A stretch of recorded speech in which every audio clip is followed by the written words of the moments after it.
묵상하는 것도 좋고, 오늘은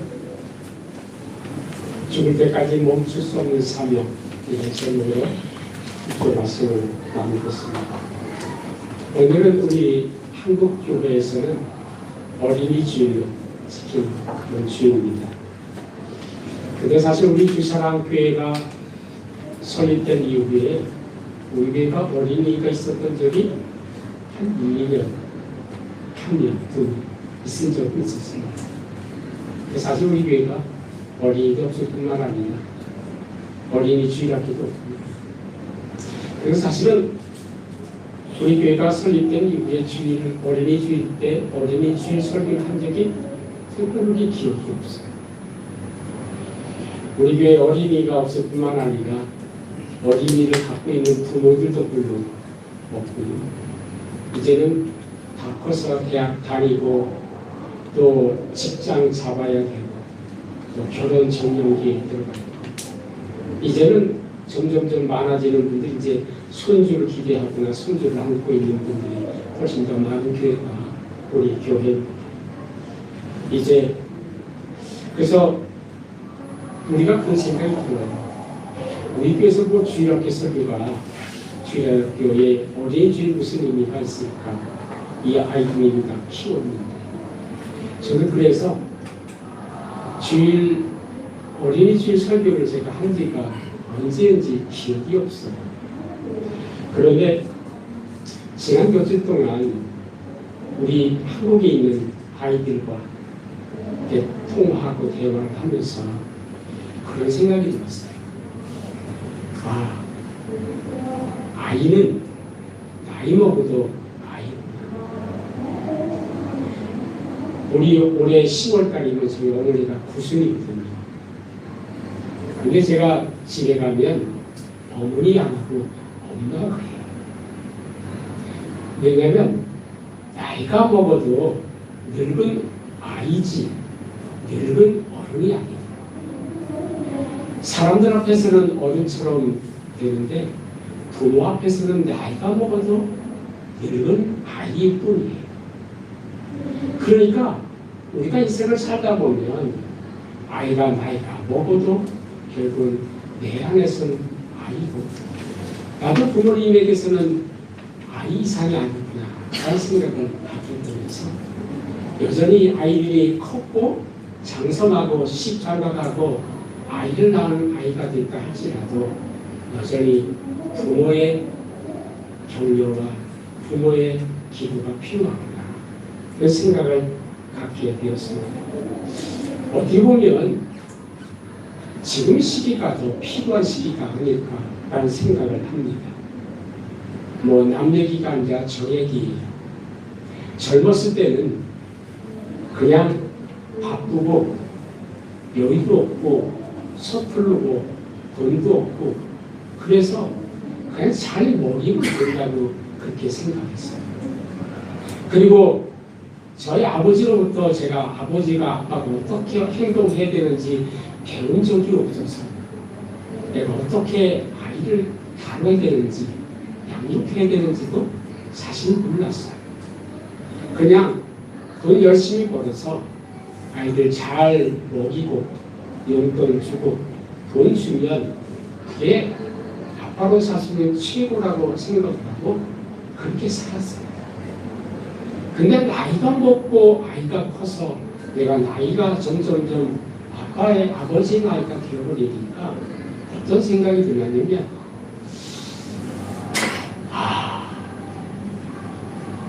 내가 잘 살았나? 오히려 내가 그 젊었을 때의 나이로 다시 가면 좀 더 낫지 않았을까 하는 생각을 갖게 됩니다.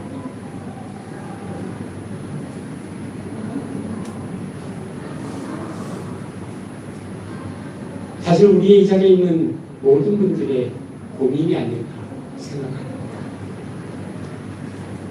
막상 아이들 다 키우고 나이가 먹어가고 인생의 후반부를 살아가는데 내가 정말 잘 살아왔나 아니면 아이들을 내가 잘 키워야 그 생각을 갖게 됩니다.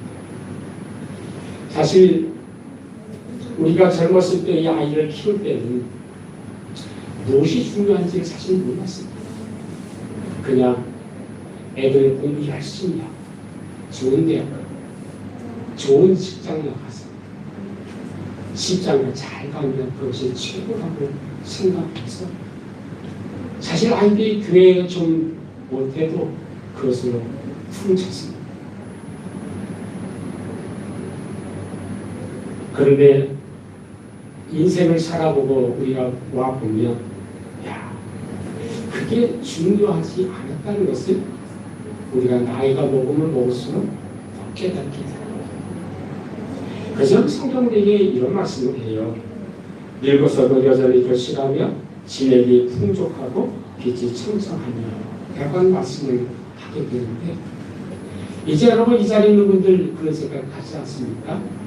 이제 아이들 다 키웠고 이제 고등학교 다 대학교 졸업을 하고 아이들 다 컸으니 이제 내 인생은 다 할 일 다 했다.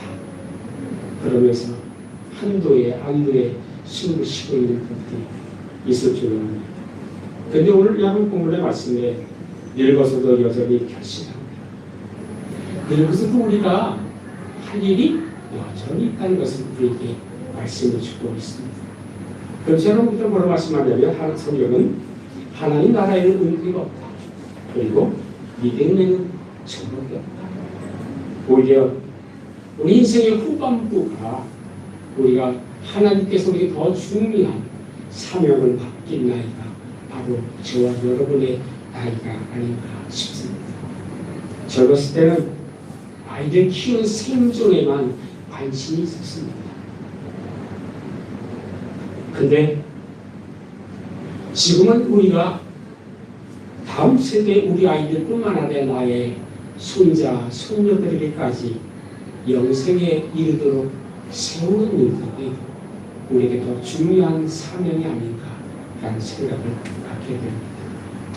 그래서 여러분 우리가 인생을 살아본 저와 여러분이 정말로 내 자녀뿐만 아니라 내 손녀, 손주까지라도 제대로 교육하고 양육하고 세워줄 수 있는 그런 나이가 되지 않았는가라는 생각을 갖게 됩니다. 그래서 여러분 성경 본문에 뭐라고 말씀합니까? 이렇게 말씀합니다. 아담이 행할 길을 아이에게 가르치라. 그러면 늙어서도 그것을 떠나지 아니하리라. 이렇게 말씀합니다. 여기서 말하는 이 가르친다라고 하는 것은 단순한 교육을 얘기하지 않고요. 하나님의 명령과 약속을 얘기합니다. 그리고 아까도 얘기했지만 아이라고 하는 이 단어는 나이적인 어린 아이이기도 하지만 우리는 아이가 여전히 아이잖아요. 나이가 여러분이 나이가 60이 되고 70이 80이 되고 아이는 여전히 아이고 나이 먹은 70 먹은 아들이 출근할 때에 90 먹은 엄마가 야 길 조심해라 이렇게 얘기하겠습니다. 여전히 우리 안에는 아이고는 아이일 뿐이다. 그것을 보게 됩니다. 그래서 이 당시랑 이 말씀이 뭐냐면 아이를 키우는 부모에게만 국한되는 것이 아니라 다음 세대를 책임지는 모든 믿음의 사람들에게 주시는 말씀이라는 것을 우리가 기억해야 합니다. 그래서 본문을 통해서 하나님께서 우리에게 맡기신 그 죽는 수단까지도 놓지 말아야 될 사명이 무엇인지 함께 말씀을 나누면서 우리 인생의 마지막 프로젝트가 무엇인지를 함께 기억하고 깨닫고 다짐하는 시간이 되었으면 좋겠습니다. 첫 번째는 뭐냐면 하나님의 사명이에요. 여러분 본문의 말씀 뭐라고 하지 않습니까? 이렇게 얘기합니다. 마땅히 행할 길을 아이에게 가르치라 이렇게 얘기합니다. 이 가르친다라고 하는 이 단어 히브리어가 하나크예요. 이 하나크라고 하는 이 단어는 뭐냐면 단순한 지식을 교육한다는 의미가 끼어넣어서 이 본래 의미는 봉헌한다, 방향을 제시한다는 의미를 갖습니다. 옛날에 성막과 성전을 건축한 이후에 하나님께 봉헌할 때 쓰는 단어가 바로 이 하나크라고 하는 거예요. 다시 말하면 우리 아이들의 인생의 그 방향을 우리가 정해줄 뿐만 아니라 우리 아이들의 인생을 누구한테 하나님께 봉헌하자라는 의미가 이 가르친다는 이 단어의 의미예요. 사랑하는 여러분, 여러분은 여러분의 자녀를 하나님께 봉헌합니까? 아니면 세상에 봉헌합니까? 아니면 내가 이제 동안 우리 아이들을 세상에 봉헌했는지 하나님께 봉헌했는지 우리 삶을 되돌아볼 필요가 있습니다. 사실 우리는 그동안 자녀들이 세상에 뒤처지지 않도록 공부, 성공, 안정 이것이 최고야 이렇게 외치고 믿음보다 더 중요하게 아이들을 다루게 왔습니다. 사실 우리가 젊었을 때는 그게 최고라고 생각했는데 막상 내 인생을 살아보고 나이가 점점점 들어가면서 그게 전부는 아니라고 생각이 들지 않습니다. 오히려 그것보다 더 중요한 것이 있다. 여러분 성경 보게 되면 모세의 어머니인 아버지인 아브라함과 요게벳이라고 이야기가 나와요. 애굽이란 거대한 세속 도시에서 그 한복판에서 모세의 부모가 거기에 기록이 되어 있습니다. 그들은 여러분 가난한 아들인 모세를 나일강에 띄워보내요.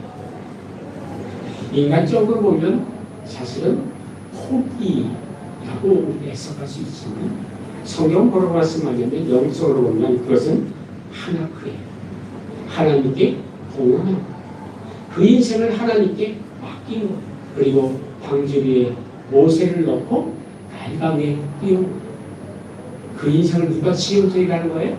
하나님이 책임지십시오 라고 하나님께 드리는 봉헌이었습니다. 그리고 여러분 이 요게벳은 그 모세의 짧은 시간이지만 젖먹이거든요. 근데 여러분 모세의 일생을 보게 되면 짧은 몇 년간의 엄마의 그 젖을 먹이면서 모세에게 뭐라고 얘기하냐면 너는 히브리, 너는 하나님이 사랑한 사람이야. 너는 하나님의 백성이야. 짧은 몇 년의 젖먹이 동안에 그 아이에게 기도해주고 얘기했던 그 이야기가 40년간의 애굽의 모든 학문을 뛰어넘어.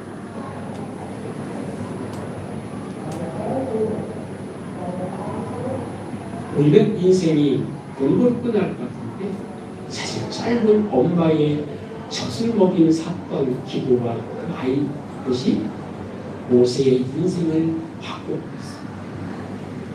여러분 우리 인생을 좀 살아보니까 그렇잖아요.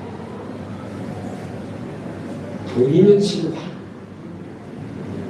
근데 돈도 한순간에 살았어요. 내가 권력인 친구야.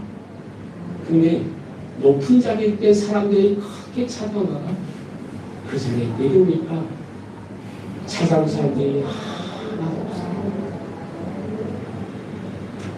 명예? 나이 먹고 죽으면 어느 누구도 기억하지 않아요.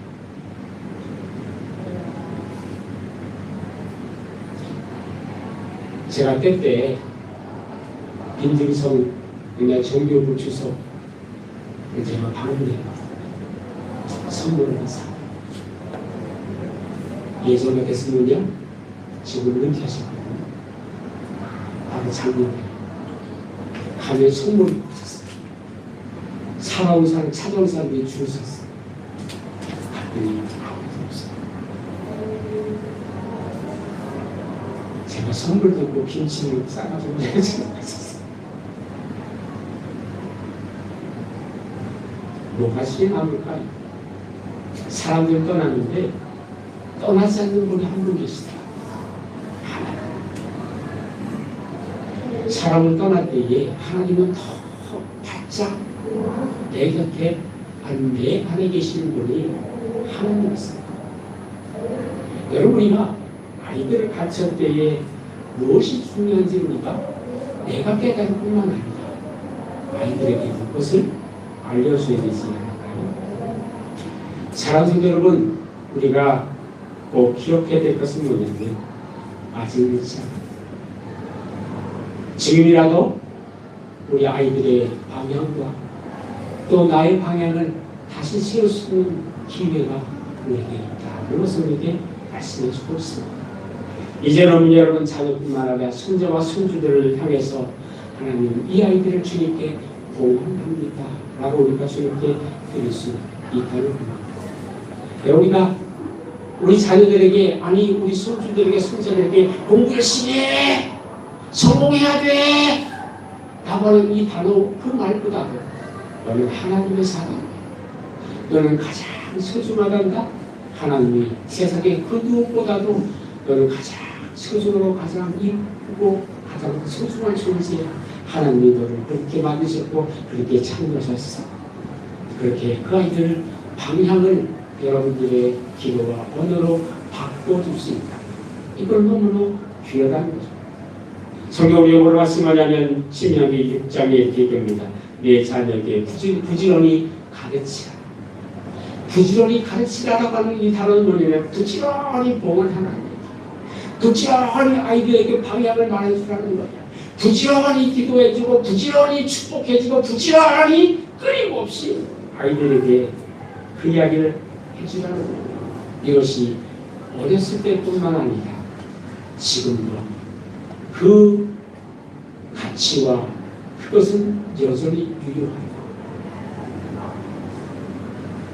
제가요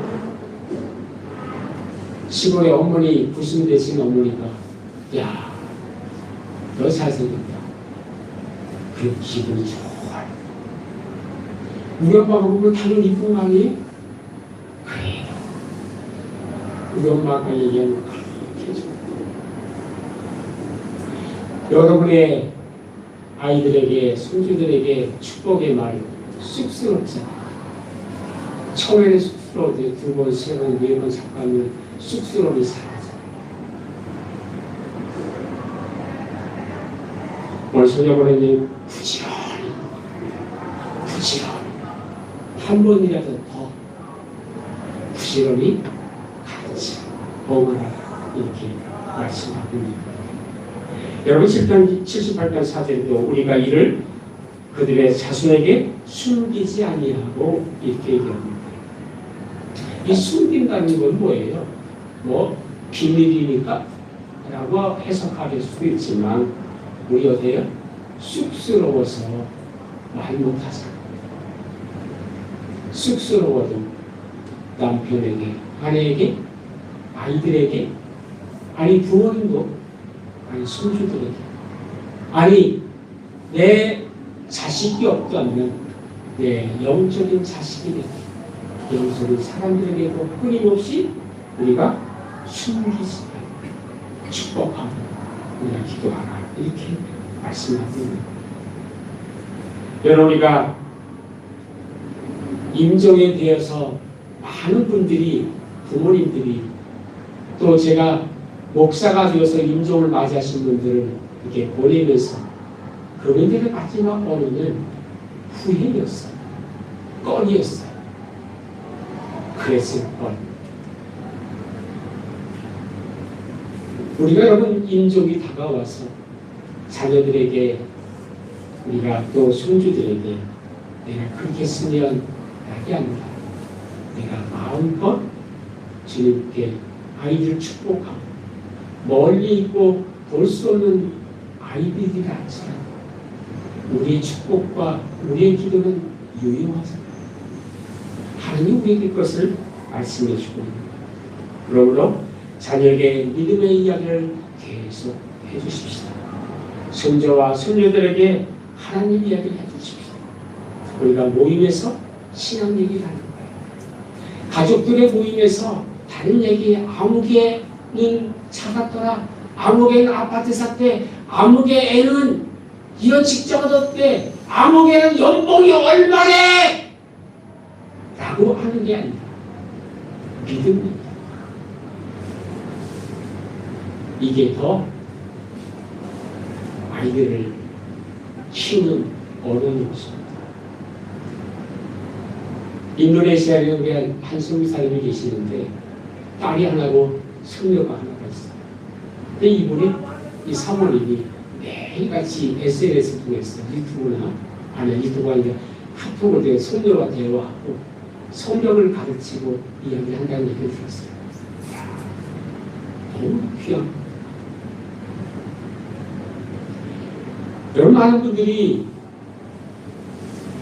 할머니가 할아버지가 손자와 손녀들에게 꼭 껴안고 아니면 여러분 저기 카카오톡 하잖아요.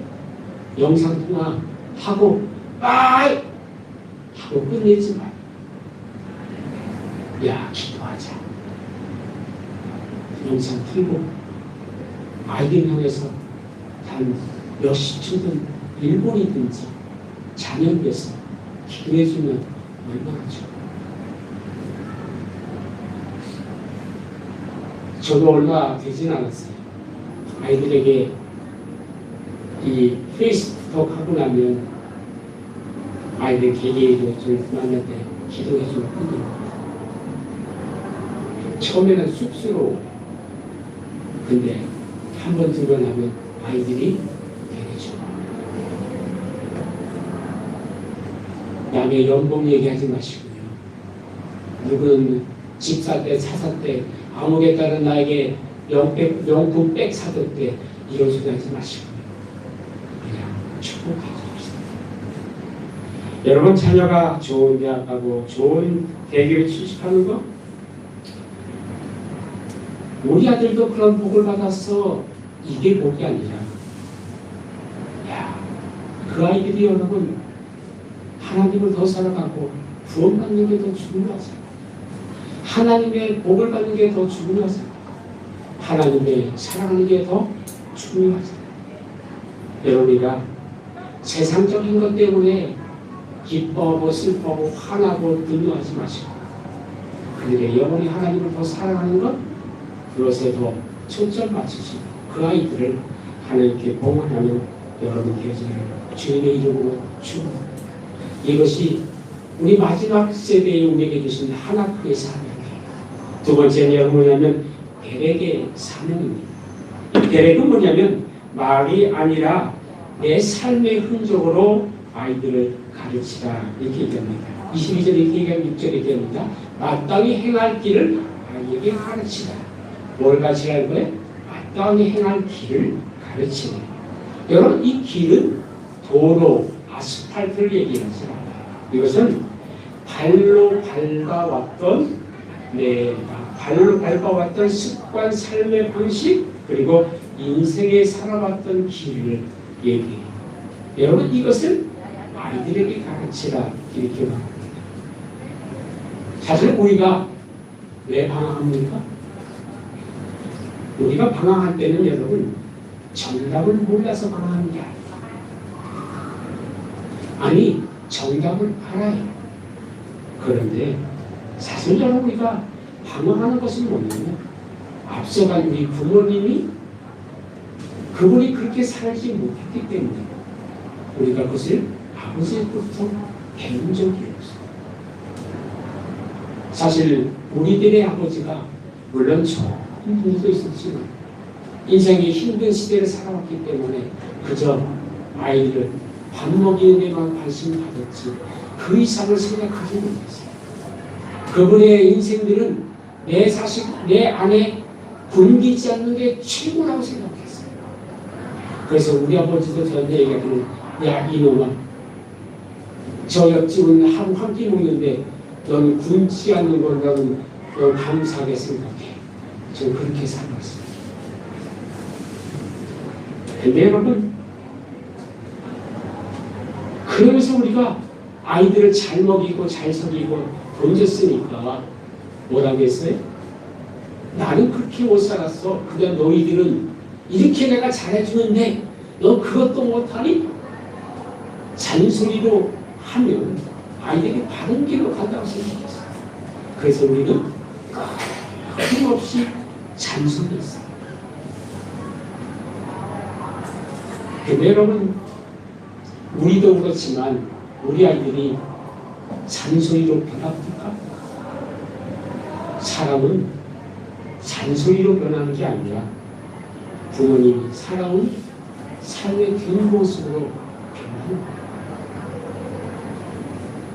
그가 어떻게 살아왔는지, 부모님이 어떻게 살아냈는지, 힘들 때 어려울 때 어떻게 살아왔는지 그 부모님의 삶의 뒷모습을 보고 아이들은 그렇게 살아냅니다. 성경에 보게 되면 여러분 엘리 제사장이라는 분이 나와요. 위대한 제사장이었어요. 근데 여러분 자녀 교육은 실패한 대표적인 분이 바로 이 엘리 제사장이라는 분이에요. 왜입니까? 사무엘상 2장 29절에 이렇게 얘기하는데 하나님이 엘리를 이렇게 꾸짖어요. 내 아들들을 나보다 더 중히 여겨 이렇게 얘기합니다. 엘리는 여러분 자녀들이 얼마나 이쁜지 아이들이 한 대략당 내보다 없어요. 결국은 어떻게 됩니까? 아이들이 하나님의 때문에 하나님으로 인해서 죽임을 당하는 그 가문이 망하는 것을 보게 됩니다. 근데 여러분 거기에 또 한 사람이 나와요. 한나라고 하는 거예요. 그럼 여러분 눈물로 아이를 얻었고 그 아이를 하나님께 봉헌해요. 그리고 그 아이를 위해서 눈물로 기도하고 그리고 1년에 한 번씩 아이를 옷을 만들어서 아이에게 입혀요. 그는 여러분 그 사무엘이라고 하는 그 아들을 눈물로 양육했던 그런 엄마였어요. 결국은 어떻게 됩니까? 그 한나가 눈물로 길렀던 그 아이가 하나님 앞에 가장 크게 쓰임받는 그 인물이 되지 않았습니다. 여러분 우리가 고난 앞에 내가 기도하는 모습, 내가 물질의 위기 가운데에 내가 어떻게 정직하고 하나님 앞에 무릎 꿇고 기도하는 그 모습이 결국 우리 아이들이 그 경우가 되면 아이들도 그렇게 살아낸다는 것을 성경은 이렇게 말씀해 주고 있는 거예요. 여러분께서 우리의 마지막 프로젝트의 사명, 두 번째 사명은 뭐냐면 대rek이라고 하는 사명. 내가 아이들에게 잔소리하기 전에 내가 그렇게 살아내자. 사도 바울에게 뭐라 말씀하냐면 고린도서 11장 1절에 내가 그리스도를 본받은 것 같이 너희도 나를 본받으라 이렇게 말씀합니다.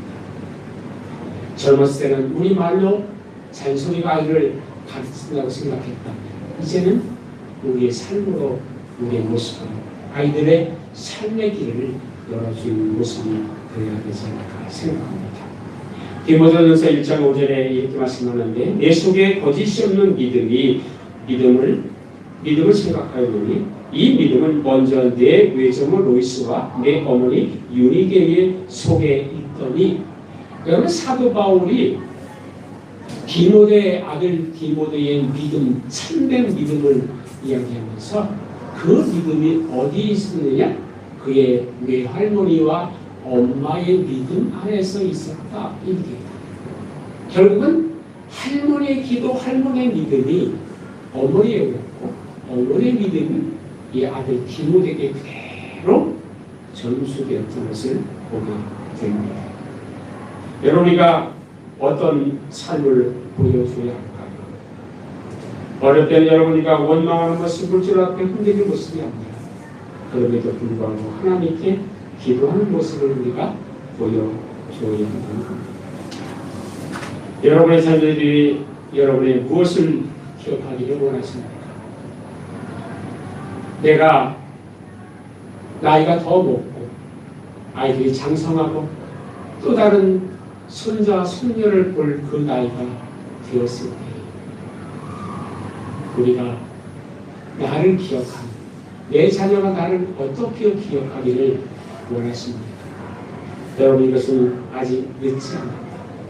지금도 얼마든지 할 수 있는 일이다. 그것을 성경 우리가 말씀해 주고 있습니다. 우리 때로는 이런 생각을 가질 수가 있습니다.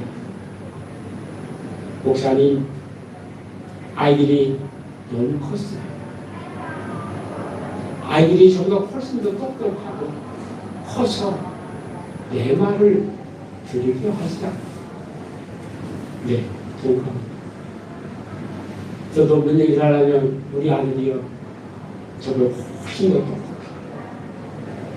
예전에는 우리 아이들이 내 말을 하면 엄마 아빠 말이 전부라고 생각했는데 이제 커가지고는 아이들이 훨씬 똑똑해가지고 엄마 아빠 얘기하면 들으려 하지 않아요. 근데 여러분, 우리의 말과 잔소리를 듣지 않는다 할지라도 우리의 기도는 그들이 듣습니다. 그들의 축복에 오르면 그들이 듣습니다. 어려움 속에서 하나님을 붙들었던 그 모습은 아이들이 기억합니다. 그래서 여러분, 우리 언어가 아닙니다. 잔소리가 아닙니다. 여러분의 뒷모습을 기억하는 자녀가 되는, 이것이 여러분 우리가 아이들에게 줄 수 있는 성경보다 더 강력한 교과서가 바로 이 모습이 아닌가 생각합니다. 여러분 그렇게 살기를 주님이 축복합니다.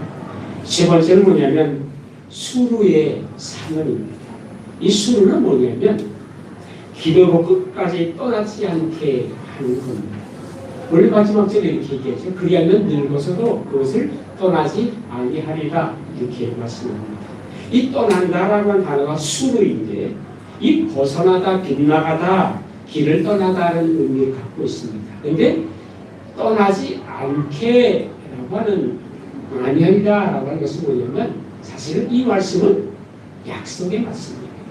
뭐냐면 우리가 그렇게 기도하고 하나님께 나아가 기도하면 그 아이는 반드시 하나님께로 돌아온다는 것을 성경에게 말씀해주고 있는 것입니다. 그래서 우리가 얘기할 때에 하나님, 목사님, 제가 이제 아이 다 컸어요, 늦었어요. 자녀님이 다 커버렸어요. 이제 나는 늙었어요. 라고 할 때가 아니라 기도는 유효기간이 없다. 우리가 떠난 후에라도 하나님이 그 길을 반드시 그 아이의 삶에 적용하여서 하나님의 활동은 끝이 없다는 것을 성경에게 말씀해 줍니다. 대표적인 일은 누구예요? 요셉의 유언이에요. 여러분, 요셉이 나이 먹어서 죽게 되었습니다. 그런데 그 자손들 앞에 뭐라고 얘기하냐면 이렇게 얘기해요. 하나님이 반드시 너희를 돌보시리니 너희가 여기서 내 해골을 메고 올라가라. 자기가 여러분 애굽에서 죽었어요. 하나님이 그에게 약속을 줬어요.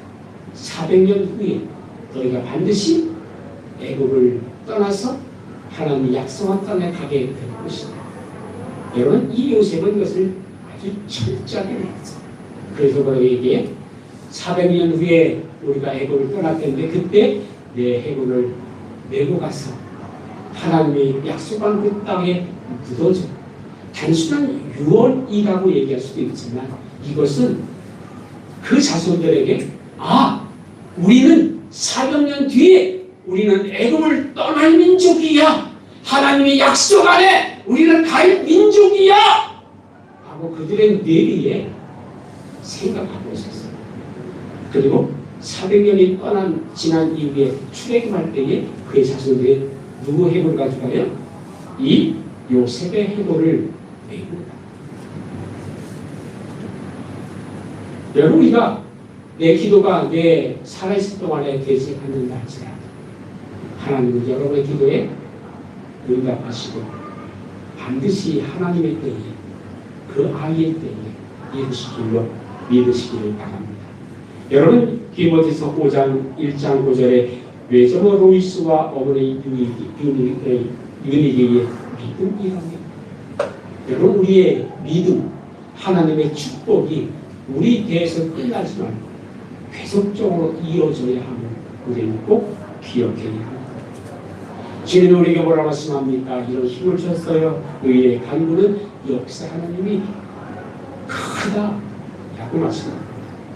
여러분, 우리가 이제 해야 할 것은 뭐냐면 내가 늙었습니다. 멈추는 것이 아닙니다. 다시 영적인 싸움, 영적인 전쟁, 영적인 사명을 갖고 우리 다시 인생을 살아가야 한다는 겁니다. 여러분, 우리가 잘 아는 성 모니카의 엄마를 여러분 기억합니다. 당자의 어떤 이 어거스틴이 여러분 30년간의 어머니의 기도 때문에 돌아와서 이 기독교 역사의 가장 찬란한 위대한 인물을 만들었던 그 인물이 바로 지도자가 바로 여러분 어거스틴입니다. 방탕했던 이도교에 빠졌던 구원해냈던 그 힘은 어머니의 30년간의 기도였다는 것을 기억하고 있습니다. 내 자식은 이제 내 말 안 들어요 라고 보자면 그럼에도 불구하고 내 자녀를 위해서 기도하는 아버지의 모습, 멀리 떨어져서 내가 보고 싶을 때 보지 못하는 그런 상황에 있다 할지라도 그럼에도 불구하고 여러분의 자녀가 하나님의 복은 받아야 되잖아요. 그러면 우리의 사명을 절대로 포기할 수 없는 것입니다. 그래서 여러분, 이제 자녀 이름을 불러가며 매일같이 기도하십니다. 손자와 손녀를 향해 기도하십니다. 가정을 위해서 또 기도하십니다. 여러분, 또 한 가지 우리가 더 기억해야 될 것은 뭐냐면, 다시 한번 판단하지 말고, 정죄하지 말고, 다투지 말고, 오히려 그 아이들에게 약속, 그 수루를 다시 한번 되새기고 축복의 언어로 그들을 세워주는 것이 더 필요한 것입니다. 어린이 주일은 단순한 어린이만을 위한 주일이 아닙니다. 다음 세대를 위한 우리의 책임을 다시 한번 기억하는 날이 바로 이 날이라고 저는 생각합니다. 노사연에 이런 노래가 있거든요. 우린 늙어가는 것이 아니라 조금씩 익어가는 겁니다. 나이가 들어가면서 늙어가는 분들이 힘도 빠지고 나이도 들고 사람도 떠나고 그러니까 나는 늙어가고 있구나 라고 생각하는 분들이 있는데, 나이가 들수록 하나님의 사명, 내가 할 일을 기억하시는 분들은 늙어가는 게 아니라 그분이야말로 익어가는 분들 아닌가 하는 생각을 갖게 됩니다. 인생의 후반부를 내가 어떻게 살 것인가. 우리는 이제 흔히 내 시대는 떠났다. 아이들은 내 부를 떠났고 다 컸고 내 너무 필요 없고 시대는 너무 빨리 변해서, 아니 우리가 베트남에 또 멀리 감시 떨어져 있기 때문에 내가 뭔가 해주고 싶어도 할 수 없는 그런 상황을 보면서 때로는 우리는 위에부터 떠들고 또 그런 부분들이 우리 안에 옵니다. 또 내 시대같이 아이들이 너무나 똑똑하고 손주들은 더 똑똑해서 내가 뭔가 개종을 하려고 하면 뭔가 힘든 시대가 오면서 나는 내가 할 일 없구나 라는 생각들마저도 들기도 합니다. 그런데 여러분, 인생의 황혼기는 쉬는 시간이 아닙니다. 오히려 밀도 있고 가장 핵심적인 영적인 전투를 해야 되는 골든타임이 바로 우리가 맞이해야 되고 해야 할 일이 아닌가 싶습니다. 여러분, 자녀들에게 아파트 한 채의 사진들, 그것이 영혼을 여러분 보장하지 않습니다.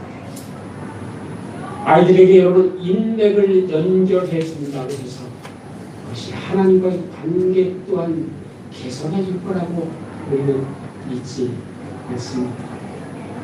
오히려 그들에게 필요한 것은 뭐냐면 이것도 저것도 필요하지만 가장 중요한 것이 믿음이라는 생각이 나이가 먹을수록 더 깊이 들어옵니다.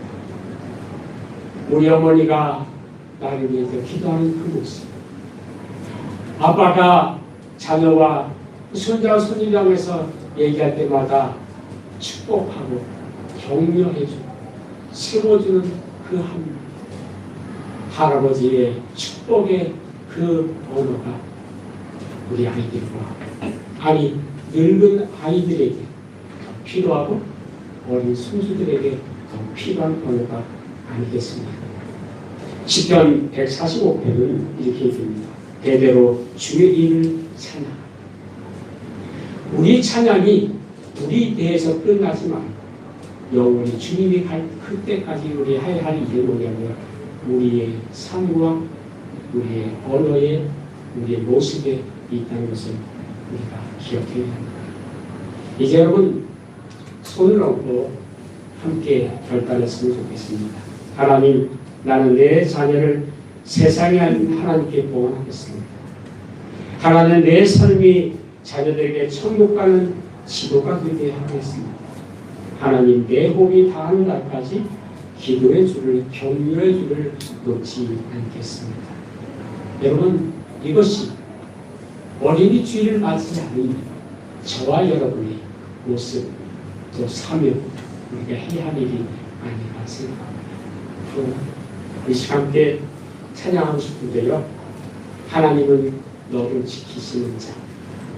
이게 여러분 향한 찬양이기도 하고 이 찬양을 우리 아이들과 우리 손자 손녀들과 아니 내 형제들과 내 조카들 위해서 내 육적인 아이뿐만 아니라 내 영적인 자녀를 위해서 내 축복하며 이렇게 함께 찬양했으면 좋겠습니다.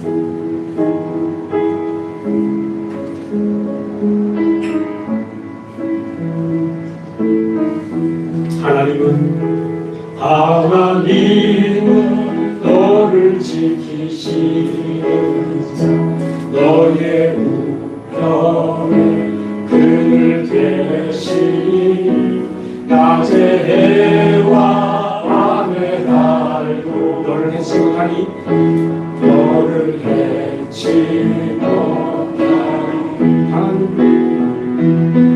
하나님은 너를 지키시니 너의 나라를 남게 하시니 그가 너를 지키시리라 너의 주님을 지키시리라 눈을 들어 산을 보아라 너의 도를 어디서 천지 지으신 너를 만드신 여호와께로다. 다시 한번 찬양합니다. 하나님 너를 지키시는 자 너의 우편에 그늘 되시니 낮에 해와 밤에 달도 너를 해치 못하니 하나님은 너를 지킨 자 하나님은 너를 지키시는 자 너의 환난을 면케 하시니 그가 너를 지키시리라 너의 주님을 지키시리라 눈을 들어 산을 보아라 너의 도움 어디서 오나 천지 지으신 너를 만드신 여호와께로다.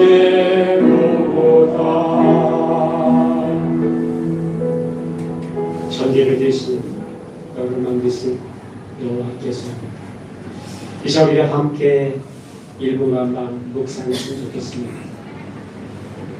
우리 부모님을 향해서 자녀를 향해서 손자와 손녀를 향해서 시간 1분간만 축복하며 기도하겠습니다. 기도합니다. 하나님 아버지 은혜를 감사합니다.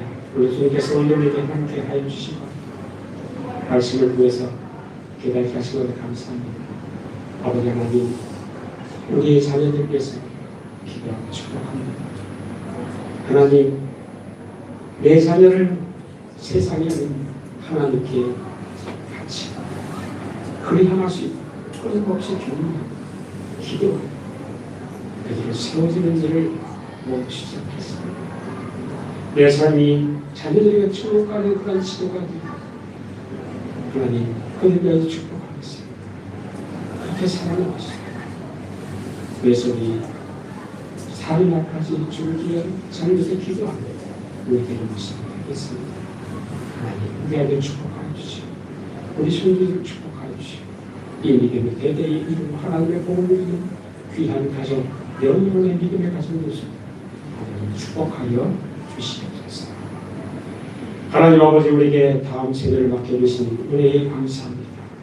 우리가 지나온 삶을 도달하오며 이제는 믿음을 전하는 사람으로 살게 하시고 기도로 자녀와 손자들을 세우게 하여 주옵소서. 우리 교회가 다음 세대를 세우는 믿음의 공동체가 되게 하여 주옵소서. 예수님의 이름으로 기도드리옵나이다.